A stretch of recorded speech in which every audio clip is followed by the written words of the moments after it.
변화될 수 있도록 도와주시옵소서. 예수님의 이름으로 기도하옵나이다. 아멘.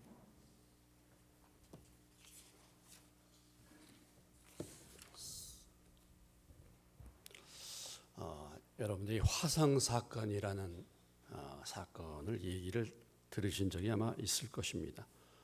화성 연쇄 살인 사건이죠. 1986년서부터 1991년까지 10명 이상의 그 여자들이 성폭행당한 다음에 살해당하는 그런 참 큰 사건이 있었습니다. 경기도 화성 부근이었는데 반경 한 10km 지역 내에서 그런 사건들이 연쇄적으로 일어나 가지고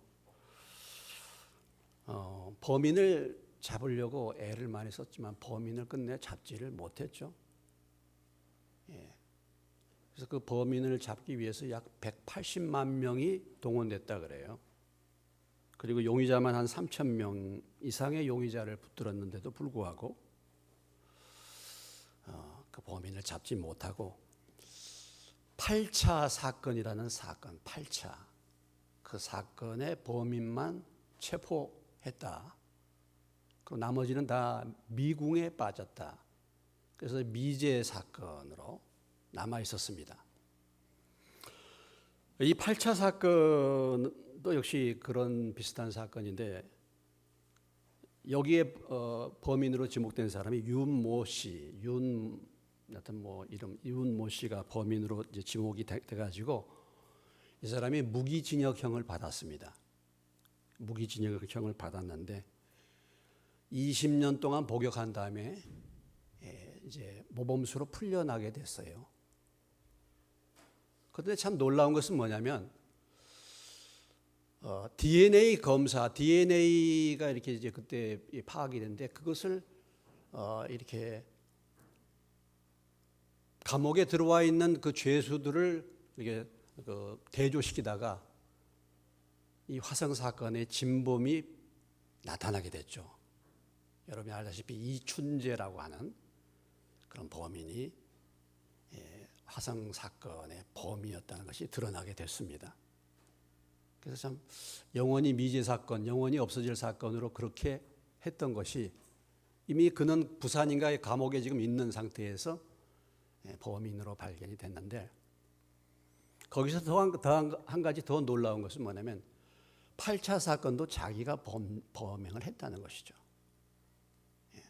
그래서 그 8차 사건의 구체적인 내용들까지 다 얘기를 하고 그래서 내일 11월 2일 날 내일 그 이춘재라는 사람이 이 20년 동안 감옥살이 했던 이 윤모 씨 범인으로 몰려가지고 했던 이 사람의 이제 증인으로 내일 이제 재판장에 선다고 합니다. 멀쩡한 사람이 범인으로 몰려가지고 무기징역형을 받고 20년 동안 감옥에서 복역을 한 것입니다. 인생 20년 동안을 이렇게 무죄한 사람이 죄인으로 몰려가지고 고문을 당하고 그래서 범인이 된 것이죠. 이런 사건이 한두 건이 되겠습니까? 이런 사건. 여러분 어떻습니까? 수많은 사건이 참 이럴 수 있어요. 수많은 사건이. 그러기 때문에 하나님의 심판이 있어야 될 줄로 믿습니다. 그렇기 때문에 하나님의 심판이 있어야지 공정하지 않겠습니까? 어쩌면 이 범인이 죽을 때까지 발견되지 않아가지고 이 20년 동안 죄인으로 몰려서 징역형을 살았던 사람은 얼마나 억울하겠습니까? 그렇기 때문에 하나님의 심판이 반드시 있어야 되는 것이죠.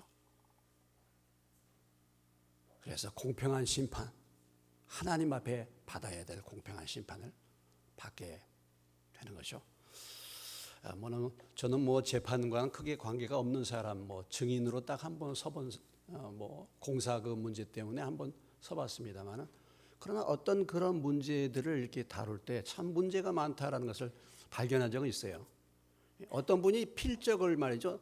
언니가 쓴 필적인데 언니가 쓴 필적을 본인도 써가지고 그걸 갖다가 대조한다고 그 필적 감정 조회를 했는데 법원에서 어떻게 판결이 나왔냐면 필적이 동일인이다 이렇게 나왔어요.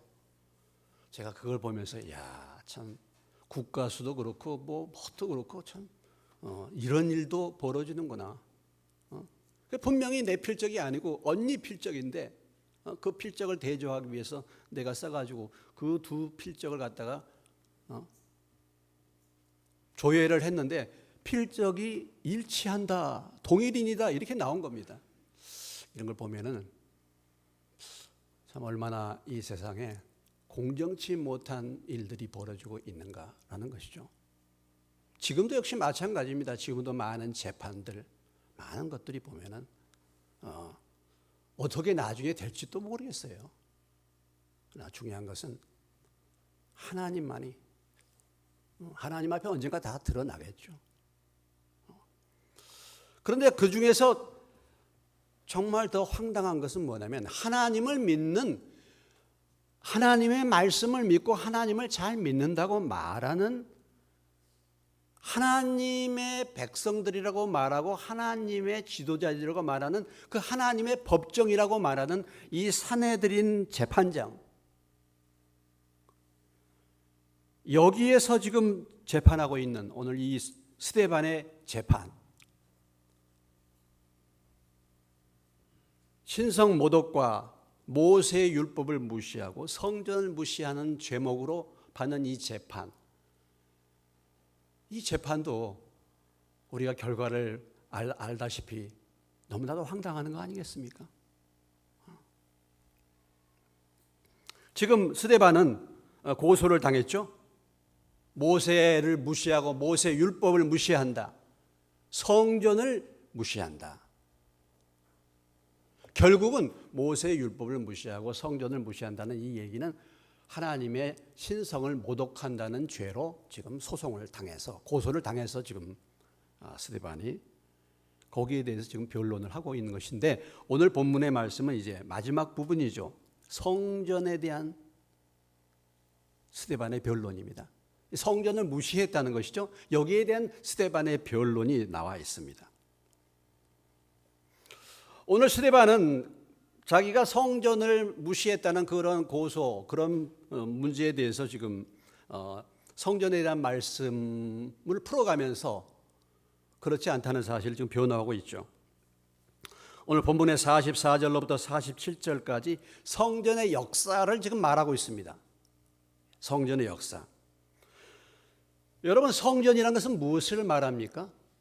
뭐 그대로 표현하면 거룩한 전이라고 볼 수 있겠는데, 하나님이 임재하는 곳, 하나님 앞에 드리는 예배의 처소로서 하나님의 임재, 하나님이 임재하시는 곳이 성전, 하나님의 영이 거하는 거룩한 곳, 이것이 성전이라고 말할 수 있죠. 그럼 이 성전의 기원, 성전의 기원은 언제부터인가라는 것입니다. 오늘 44절로 45절까지 해서 말하고 있는데 성전의 기원에 대해서 말합니다. 광야에서 우리 조상들에게 증거의 장막이 있었으니, 이것은 모세에게 말씀하신 이가 명하사 그가 본 그 양식대로 만들게 하신 것이라. 우리 조상들이 그것을 받아 하나님이 그들 앞에서 쫓아내신 이방인의 땅을 점령할 때까지 할 때에 여호수아와 함께 가지고 들어가서 다윗 때까지 이르니라. 이 성전의 기원은 모세 때부터 다윗 때까지 하나님이 하나님 앞에 예배 드릴 수 있는 그런 성전으로 증거의 장막을 주셨다라는 것입니다. 이 증거의 장막에 대한 말씀들이 출애굽기 25장서부터 40장까지 많은 부분에 기록이 되어 있어요. 구약에 보면은 이 증거의 장막을 우리가 흔히 뭐라고 표현합니까? 성막이라고도 표현하죠. 성막 또는 증거의 장막 또는 뭡니까? 법궤라고도 말하기도 하고 또는 회막이라고도 그렇게 말할 때가 있어요.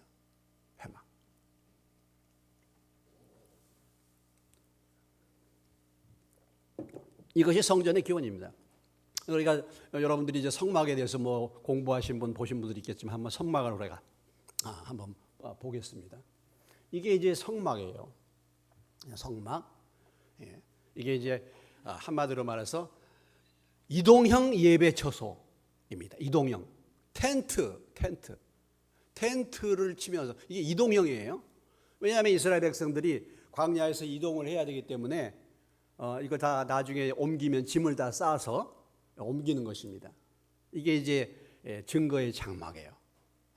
여러분들 보면 앞에 이제 문이 있죠. 문이 아주 화려합니다. 문을 넘어가면 거기 이제 번제단이 있어요. 제물을 불태워 가지고 이제 제물을 불태서 예배를 드리는 번제단. 그 번제단 뒤에 가면은 물두멍이 있습니다. 제사장들이 있는데 그 제사장들이 거기서 손발을 씻고 그 다음에 저 뒤쪽에 있는 부분, 이 뒤쪽에 있는 부분이 바로 성소입니다. 성소. 저기는 아무도 들어갈 수가 없죠. 저 성소 안에는 그냥 성소가 있고 그 안에는 지성소가 구분이 되어 있습니다.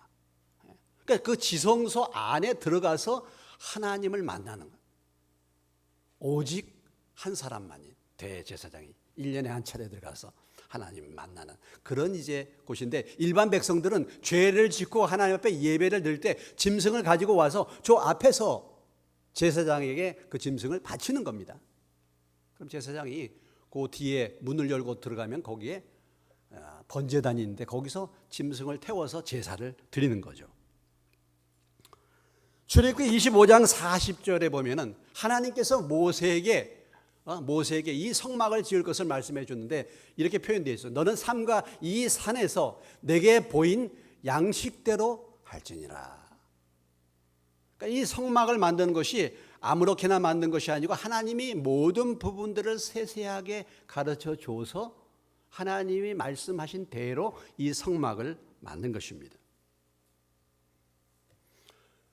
시내산에서 하나님이 모세에게 주셨던 것이 두 가지가 있어요. 하나는 무엇입니까? 하나는 10계명입니다. 10계명, 10가지 계명이죠. 또 하나는 뭡니까? 성막이에요. 성막.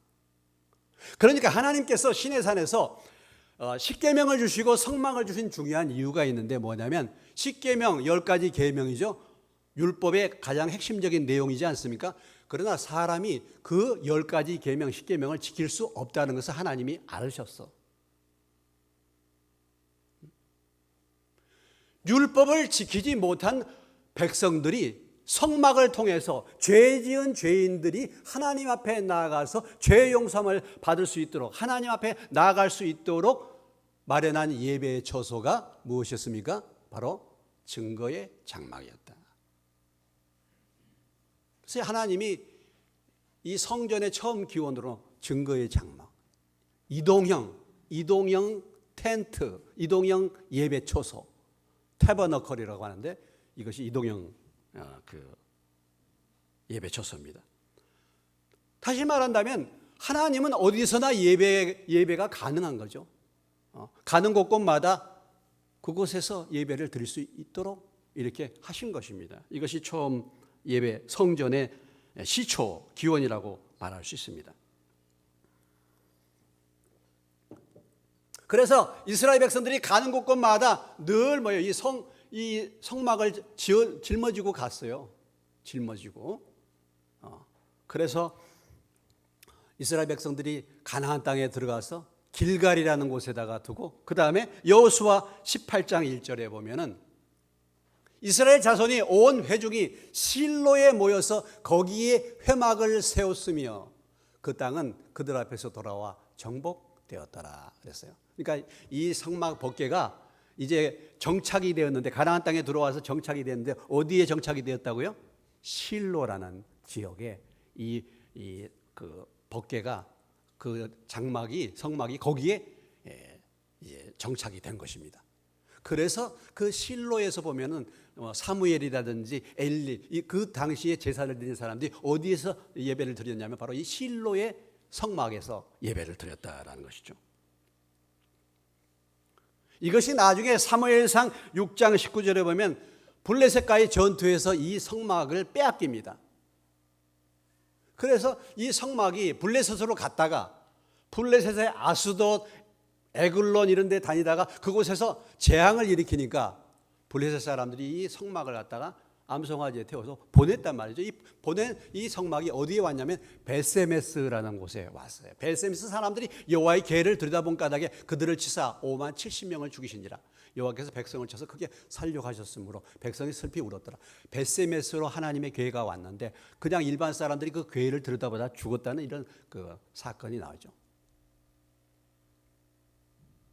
그러다가 7장에 가보면 기럇 여아림이라는 곳에 옮겨가지고 한 20년 있다가 역대상 21장 29절에 보면은 옛적에 모세가 광야에서 지은 여호와의 성막과 번제단이 그때에 기브온 산당에 있었다. 다윗 때에 와가지고는 그 실로에 있던 성막을 어디로 옮겼냐? 어디로? 새로 이렇게 만드는 기브온 산당 그곳에다가 여호와의 성막과 번제단을 그곳에 옮겨뒀다라고 볼 수가 있어요. 이 기브온은 예루살렘과 굉장히 가까운 지역. 그래서 이 다윗이 이제는 성전을 지으려고, 이제 성막이 아니라, 왜냐하면 여러분이 알다시피 이 성막은 텐트이기 때문에 낡아지지 않습니까? 그러니까 이제 고정적인 성전을 짓기 위해서 준비하다가 결국은 이 성전을 못 짓고 누가 대신 성전을 짓게 되었습니까? 바로 솔로몬이 짓게 된 것입니다.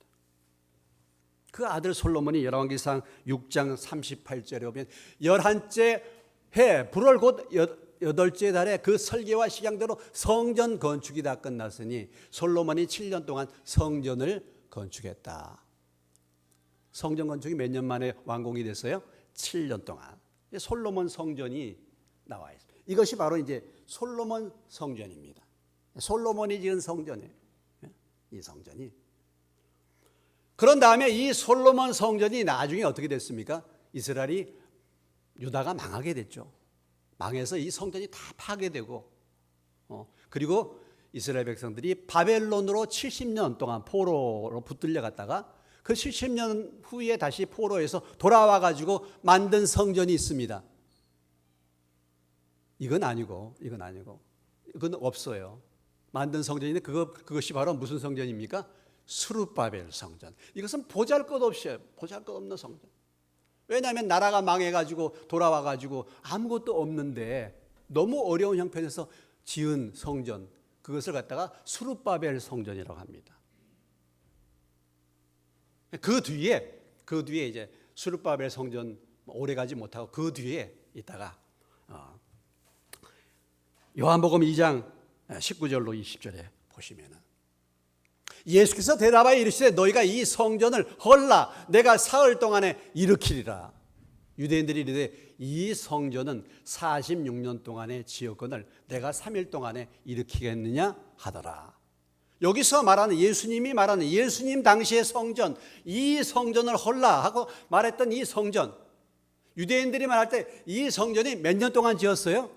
46년 동안에 지은 것을 내가 3일 동안에 어떻게 일으키겠느냐, 이렇게 말한 이 성전은 바로 누구의 성전입니까? 바로 헤롯 성전입니다. 그것이 바로 이 성전이 헤롯 성전이에요.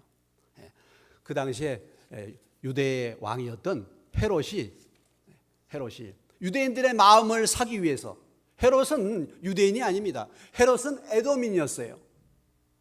이스라엘 백성들이 혐오했던 그런 에돔 지역, 에돔 출신입니다. 그렇기 때문에 이 유대인들의 호감을 사기 위해서 성전을 멋있게 지어서 46년 동안에서 걸쳐서 지은 성전이 바로 이 예루살렘 헤롯 성전입니다.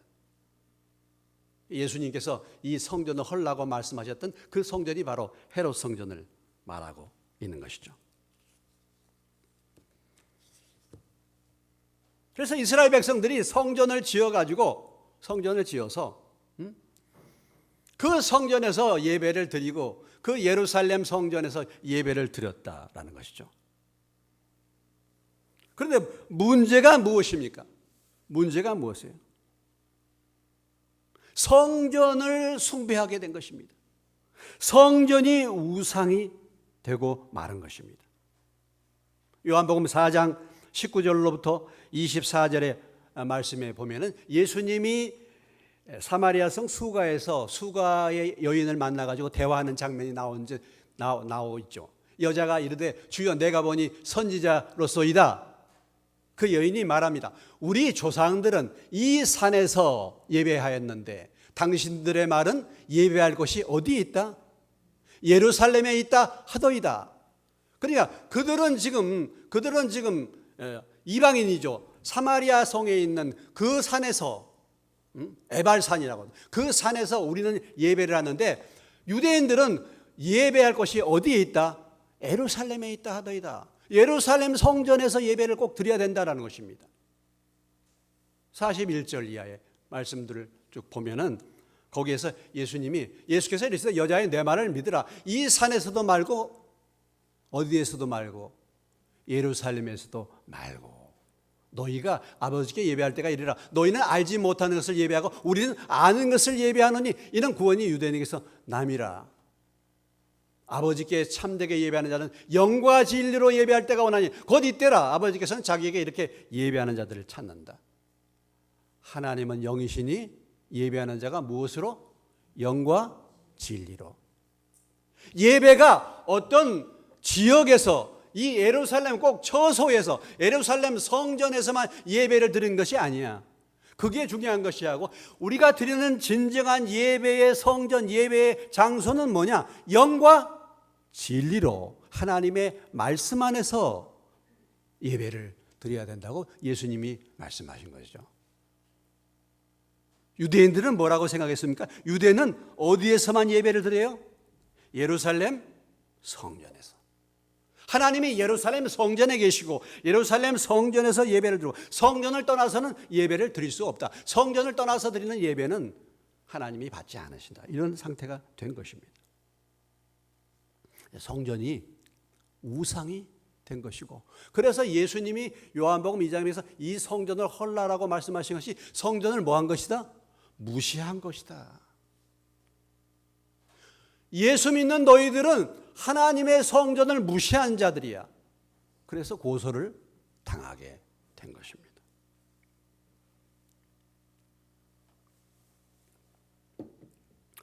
성전을 짓고 성전 안에서 예배를 드리다 보니까 어떤 성별된 장소에서만 예배를 드려야 된다는 것이 전통이 되었다라는 것이죠.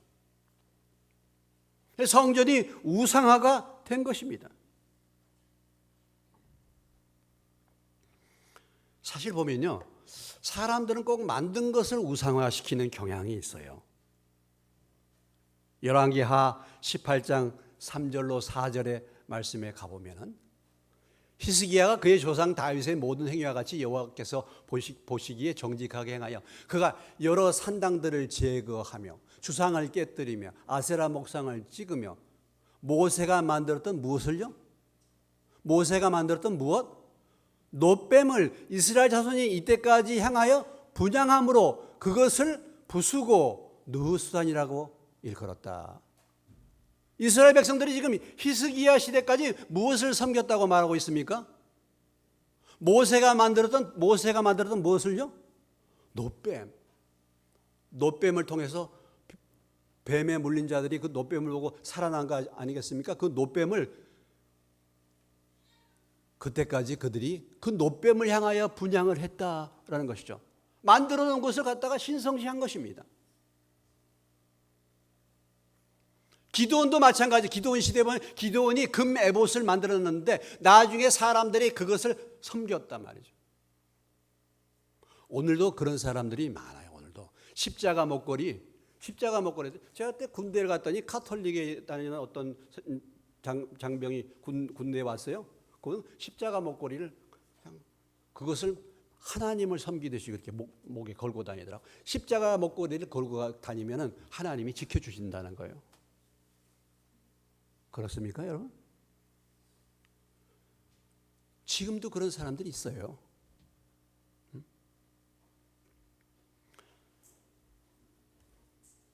그래서 그런 본질보다도 형식이 우선되고 있는 이런 현상입니다. 제도가 중심이 되고 그것이 조직화되다 보니까 본질을 잃어버리고 형식화된 것이죠. 그래서 오늘 스데반이 그들을 향하여 이 말씀을 전하면서 스데반이 지금 주장하는 메시지가 무엇입니까? 48절 이하의 50절에 나오는 말씀이지 않습니까?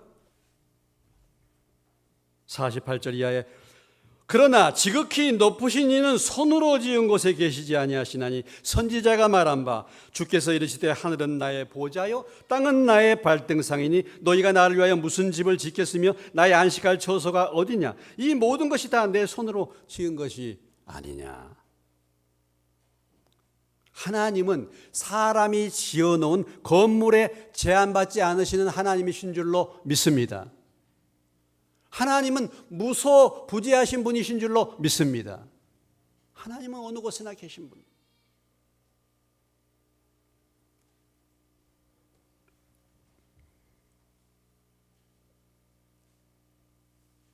근데 오늘날 교회도 보면 오늘날 교회도 마찬가지입니다. 오늘날 교회도 마찬가지예요. 눈에 보이는 이 성전이라고 말하는 이 예배당 이것을 갖다가 신성시 하는 거죠. 예배당에 들어오면은 거룩한데 예배당을 떠나면 그냥 안 해요. 그건 뭡니까? 이 예배당을 그만큼 신성시 한다는 것이죠. 오늘날의 교회도 역시 교회당, 예배당이죠. 예배당을 성전 개념으로 이렇게 말하고 그렇게 인식하고 그렇게 여기는 경우가 많은 것입니다. 예배당 안에서는 조심한데 바깥에서는 제멋대로 하는 거예요.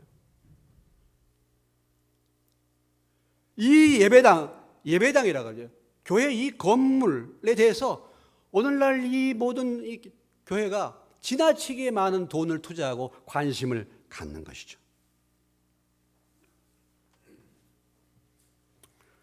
여러분 로마 가톨릭 교회가 어떻습니까? 로마 가톨릭 교회. 로마 가톨릭 교회의 유명한 상징적인 예배당은 어디입니까? 베드로 성당입니다.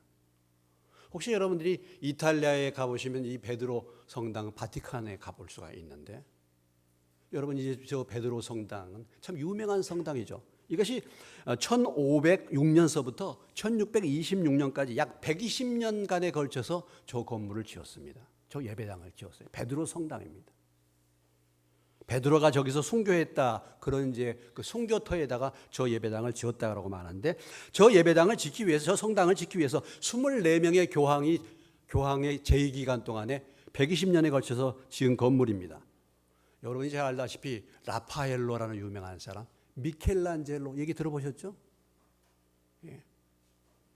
저기 가보면은 뭐 천지창조 그 그림 같은 거 정말 예. 저 건물을 짓는데 들어간 돈이요, 예, 약 5조에서 8조 정도가 들어갔대요.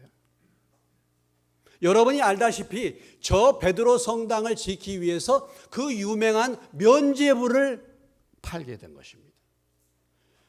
베드로 성당을 건축하기 위해서 건축 돈이 부족하니까 면죄부를 팔았어요. 이것을 살면은 죄가 몇 년 면제된다. 얼마짜리 이렇게 해가지고 팔아서 그 돈을 가지고 저 성당을 지은 것입니다.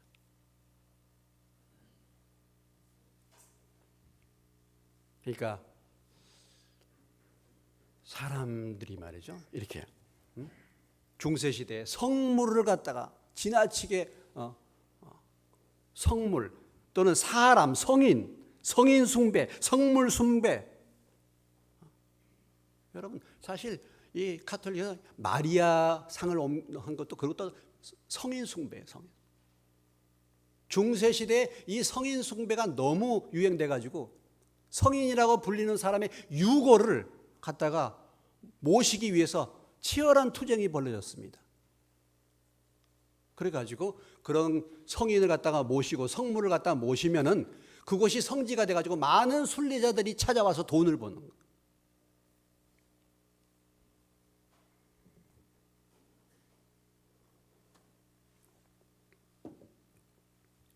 우리가 오늘 우리 개신교회도 역시 마찬가지. 이런 방향으로 전통적 용어 가운데 나도 말은 모르는 사이에 그것을 당연하게 여기면서 그런 방향으로 우리가 우리의 생각과 우리의 말과 이런 것들이 결국은 전통으로, 그래서 하나님의 말씀보다 전통이 우위가 되는 것입니다. 마가복음 7장 6절로 9절의 말씀, 예수님께서 말씀하셨죠. 이르시되 이사야가 너희 외식하는 자에 대하여 잘 예언하였도다. 기록하였을 때 이 백성이 입술로는 나를 공경하되 마음은 내게서 멀도다. 사람의 계명으로 교훈을 삼아 가르치니 나를 헛되이 경배하는도다 하였느니라. 너희가 하나님의 계명은 버리고 사람의 전통을 지키느니라. 또 이르시되 너희가 너희 전통을 지키려고 하나님의 계명을 잘 버리는도다. 알지 못하는 사이에 이 성전에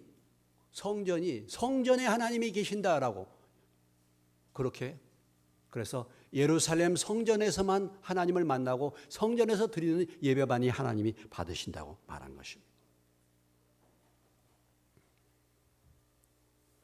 우리가 이런 전통들을 버리고 하나님의 말씀으로 돌아가야 될 줄로 믿습니다. 골로새서 4장 15절의 말씀에 보면은 이렇게 말해요. 라오디가에 있는 형제들과 눈바와 그 여자의 집에 있는 교회에 문안하고. 초대교회는 교회가 어디 있었어요? 교회가 어디 있었어요? 집에도 있었습니다. 집에. 교회가 무엇입니까, 여러분? 교회는 건물이 아니죠. 교회는 건물이 아니에요. 고린도전서 1장 2절에 보면 이렇게 말했어요. 고린도에 있는 하나님의 교회 곧 이퀄 그 말이에요. 곧 하나님의 교회는 그런 말. 그리스도 예수 안에서 거룩하여지고 성도라 부르심을 받은 사람들, 또 각처에서 우리 주 곧 그들과 우리의 주 되신 예수 그리스도의 이름을 부르는 모든 자들. 교회는 성령이 거하시는 하나님의 백성들이 교회인 줄로 믿으시기 바랍니다. 따라서 합시다. 교회는 우리가 교회다. 예수님이 십자가에 죽으시고 우리의 영혼을 사고 우리를 사기 위해서 예수님이 돌아가셨죠. 이 예배당을 사기 위해서, 예배당을 구원하기 위해서 주님이 돌아가신 것이 아니다라는 거죠. 여러분, 이 앞에 오면은 프렌즈라는 노래방이 있습니다. 거기 맨날 술 먹고 저녁마다 노래 불러요. 참 코로나라도 무서워하지 않는 사람들 많습니다. 여기 앞에 프렌즈요. 예, 프렌즈. 술집이 되고 노래. 저게 옛날에 갈릴리 교회였어요. 예, 거기가 갈릴리 교회 옆에 있는, 거기서 맨 처음에 거기 교회 시작했어요. 예, 술집이 됐습니다. 술집이.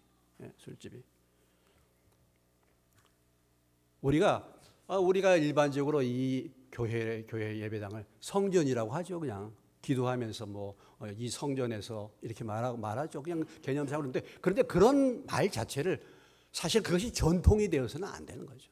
그렇게 그냥 일반적으로 말하지만 그것이 전통이 되어서는 안 돼. 예. 성전은 이곳이 성전이 아니죠. 그러다 보니까 물론 우리가 예배의 처소이기 때문에 깨끗하게 관리하고 아름답게 이렇게 관리하고 하는 것은 필요하겠지만은 이것을 지나치게 신성시 해가지고 2년마다 한 번씩 이걸 갖다가 리모델링을 하는데 2천만 원씩 쓰는 교회가 있다니까요. 2천만 원씩. 저희는 이거 1998년도에 지었는데 이대로 한 번도 고치지 않았어요. 그래도 볼만하지 않습니까? 너무 낡고 그렇게 했다면 또 바꿀 수도 있고 하지만은, 제가 생각할 때 여러분이 앉아있는 의자도 지금 20년이 넘었는데 조금 의자가 낡고 그러면 조금 밝은 색깔로 한 번은 바꿔야 되겠다, 이런 생각은 해요. 근데 제가 은퇴나 하고 바꾸면 어떨까?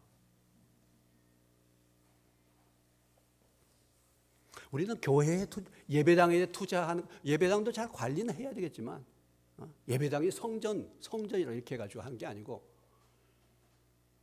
사람이 예수님의 성령이 거하는 우리가 하나님의 성전인 줄로 믿으시기 바랍니다. 고린도전서 3장 16절의 말씀, 너희가 하나님의 성전인 것과 하나님의 성령이 어디 안에?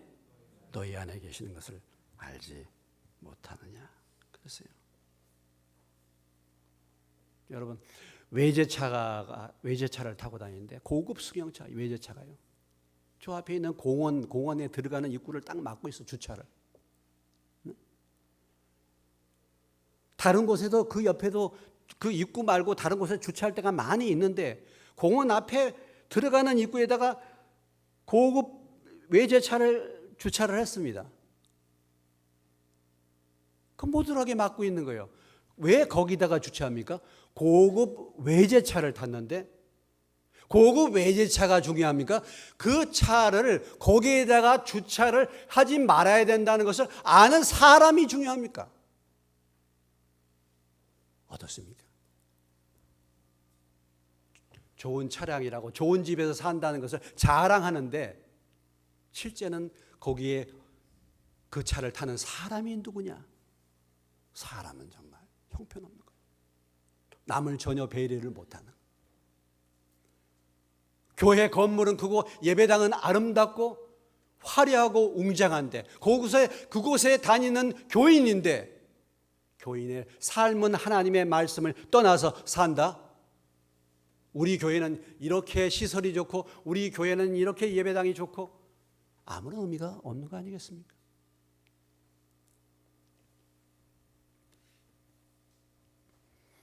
오늘 이 이스라엘 백성, 특별히 이 이스라엘 지도자들이죠. 유대인들이잖아요. 하나님의 말씀에 밝다고 생각하는 사람들입니다. 이들이 성전에 대한 개념을 이렇게 가지고 있었다는 거죠.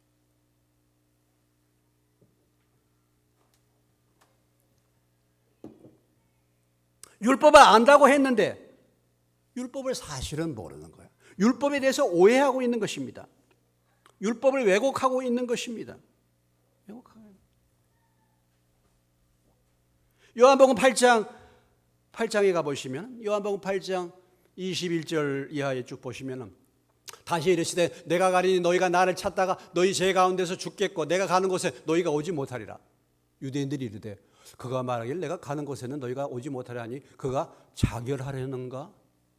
예수께서 이르시되 너희는 아래에서 났고 나는 위에서 났으면 너희는 이 세상에 속하였고 나는 이 세상에 속하지 아니하였느니라. 그러므로 내가 너희에게 말하기를 너희가 너희 죄 가운데 죽으리라 하였노라. 너희가 만일 내가 그인 줄 믿지 아니하면 너희 죄 가운데서 죽으리라.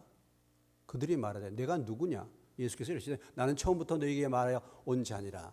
26절 넘어가요. 27절 그들은 아버지를 가리켜 말씀하신 줄을 뭐 했다고요? 깨닫지 못하더라. 43절로부터 32절로부터 34절 말씀을 보면 진리를 알지니 진리가 너희를 자유롭게 하리라. 그들이 대답하되 우리가 아브라함의 자손이라 남의 종이 된 적이 없거늘 어찌하여 우리가 자유롭게 되리라 하느냐? 예수께서 대답하여 이르시되 진실로 진실로 너희에게 이르노니 죄를 범하는 자마다 죄의 종이라. 예수님이 말씀하시면요 이게 무슨 얘기인지를 모르는 거야. 진리를 하면 너희가 진리 가운데서 자유케 하리라 그러니까 아니 우리가 언제 종이 되었는가? 모르는 것입니다. 이게 하나님의 말씀을 듣고 믿었다고 하는 유대인들이에요. 말씀을 모르는 것입니다. 말씀을 깨닫지 못하는 거예요. 여러분은 어떻습니까? 여러분은 어떻습니까? 하나님의 말씀이 하나님의 뜻이 무엇인지 하나님이 무엇을 말하시는지 그 말씀의 의미를 알고 깨닫고 있습니까? 어떻습니까? 오늘 이 스데반을 보십시오. 스데반이 교회 지도자도 아니에요. 12 사도도 아닌데 교회 집사인데 이렇게 말씀에 밝고 이 말씀을 바르게 분별해서 성전의 의미가 뭔가를 가르쳐 주고 있지 않습니까?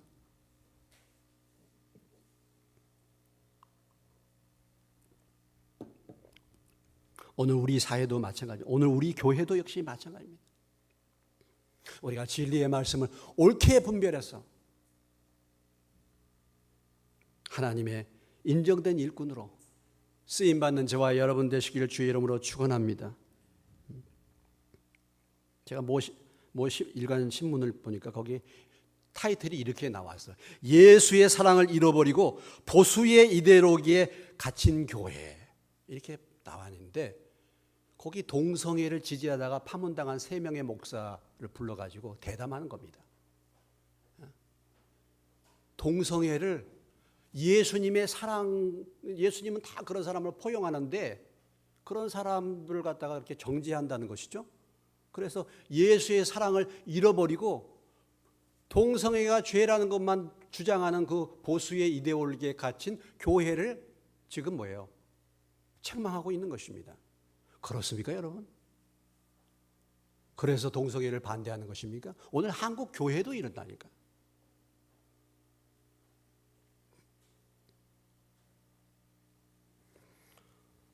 그래서 신성 모독을 한 사람들이 본인들인데 지금 스데반을 신성 모독의 죄로 죄인으로 고소하고 있는 거죠. 이걸 보고 뭐라고 말합니까? 적반하장이라는 거죠. 자기가 죄인인데, 자기가 뭘 모르는데, 정말 진리를 아는 참 믿음을 가진 스데반, 참 믿음을 가진 예수님을 핍박하고 죽였던 이 세상, 특별히 종교라는 타이틀을 갖고 하나님의 말씀에 박다고 말하고 하나님의 말씀을 따라서 잘 섬긴다고 말했던 제사장들, 서기관들이 이렇게 했다는 것을 볼 때 오늘도 마찬가지입니다. 오늘 이 코로나 상황에서 우리가 회개할 것이 뭔가? 제일 회개를 많이 할 사람이 누구겠습니까? 목사 아니겠습니까? 오늘 한국교회의 목사들, 저를 포함해서요. 하나님의 뜻을 알지 못하고 하나님의 뜻을 알지 못하고 전통으로 가르친 것들, 분별력이 없이 행했던 것들, 이런 것들을 제일 많이 회개해야 되지 않겠습니까? 여러분, 진리의 말씀을 옳게 분별하라고 말하고 있고 하나님의 말씀을 사사로이 풀지 말라고 했는데 오늘 얼마나 많은 그런 잘못된 가르침을 베풀어서 사실 오늘 우리 한국교회가 이렇게 된 거거든요. 그렇지 않습니까, 여러분? 깨닫지 못하. 그러면 알지를 못하면, 내가 무지하고 분별력이 없으면은 어떻게 해야 되겠습니까? 무릎을 꿇고 겸손하게 하나님 앞에 물어봐야 되는 거 아니겠습니까? 어떤 것이 하나님의 뜻인지 내가 정말 알지 못합니다.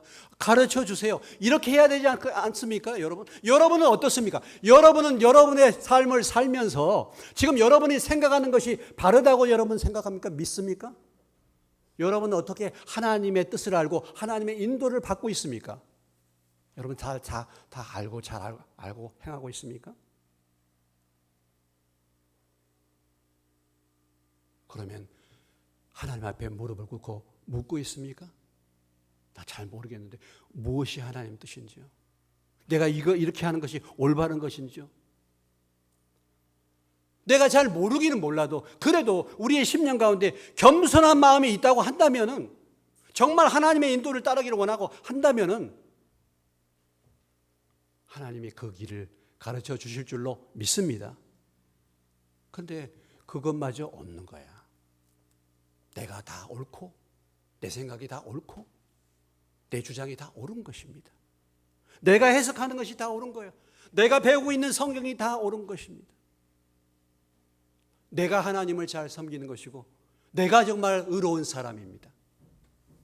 이거 눈이 가려운 거죠. 물론 다음 주 시간에 그들의 죄에 대해서 이제 스데반이 마지막으로 결론을 내리겠지만 오늘 그렇죠. 목이 곧고 마음과 귀에 할례를 받지 못한 사람들아, 너희도 너희 조상과 같이 항상 성령을 거스린도다.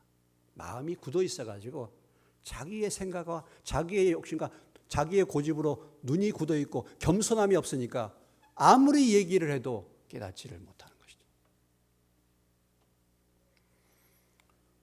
오늘 우리 한국 교회가 그렇습니다. 한국 교회 목사들이 그래요. 저도 참 그런 게 있어요. 네. 과거에 이렇게 돌아보면 그런 부분들이 있죠. 잘못 알면서. 그러나 그럼에도 불구하고 겸손하게 주님, 제가 그때는 주님 뜻인 줄 알았는데 그게 아니었군요 하면서 우리가 주님 앞에 무릎을 꿇고 겸손하게 주의 뜻을 묻고 그렇게 갈 수 있는 저와 여러분이 되시기를 주님의 이름으로 축원합니다. 예, 기도하시겠습니다.